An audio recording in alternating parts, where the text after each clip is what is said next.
My name is Barak. I'm the student ministry director here at the Crossroads Westminster campus, and I am so excited to be with you all today and to start off this new series, talking about the things going on in our heads, the strongholds that remain there, and what an interesting way to describe the sinful lies that the enemy puts in our heads as strongholds, things that are set up that really we can only take down with the power of God. And I'm excited to ask Reid some questions when he gets here.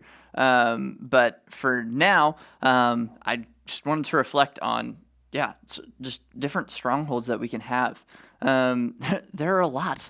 It could be anything from things that might sound good to culture to things that sound bad to culture, like pride. Pride can go either way, and it's probably a stronghold that the enemy puts in our heads that could, it could be considered good or it can be considered bad depending on who you're talking to. But I think universally it is a stronghold that we need to address and take down. And it's really the root of many other strongholds is pride and maybe not thinking too highly of ourselves, but just thinking that we matter a ton more than we ought to believe. Hi there. Here I am, Barak. Reid, welcome. Hi, guys. I heard some giggling out there. What was happening? Well, I was in there talking to Kevin Size and thinking, I'm supposed to be somewhere right now with you guys. That's hilarious. Unpacking the message. And that's fantastic. Yeah. Well, thank you, Reid. I loved the message. It was really powerful Thanks, today. man. Yeah. What'd you love about it? Well, one thing that I was just talking to everyone about strongholds and how that's such an interesting way to think about the lies that the enemy puts in our head. And just that concept. The idea for me that was maybe new or renewed was this idea that it's territory that I've already given up. And I wasn't even aware of it. Yeah. I just got used to it. And so for all of us, don't think this is, if you have thoughts that are at warring with your faith, that you're, the outlier. No, it's like all of us. I mean, it's in the scripture because it goes on in all of our heads. Yeah. So that was a new thought for me. Yeah. One thing that you mentioned toward the beginning of the sermon was that if we want to become the people that we're if we have an image of a person that we want to become, then how do we get there? Yeah. What if a person doesn't have an image of where they want to be? What if all they can see is where they're at right now and they can't? Sure. What image should they have? Yeah.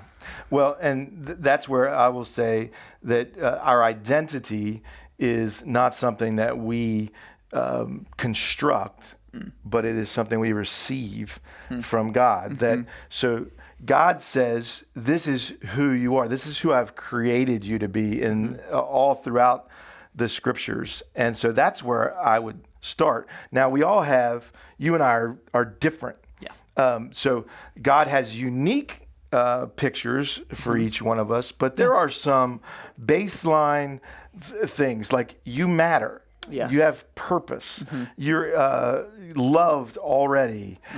You are someone who is here on the planet for a reason. Yeah. So there's things like that we share, and then there's things like gifts and abilities that are different, but that God reveals over time, mostly in community. God, I was going to ask, how would we figure that out, Reid? Yeah, mostly in community, right? Because I could say, I am a really encouraging person. But if you live with me and then you go, yeah, you're never encouraging. I don't think you got that one right. Then maybe I, have made that up. That this is so. In community is where you recognize people's unique gifts and abilities, and so that's one of the reasons to get into a group, to be able to let people affirm or maybe point you in a direction. That's awesome. Another thing that someone might ask is when you were doing the sliding scale. Yeah. And some people, like, they probably put themselves more on not the negative side, but the realist side. What would you have to say to that general thought pattern of, I'm not being negative, I'm just being real. You can't trust people or the world to be what you want it to be. And I think that so this is now we'll reveal the trick of the, of the audit. Neither side was better or worse.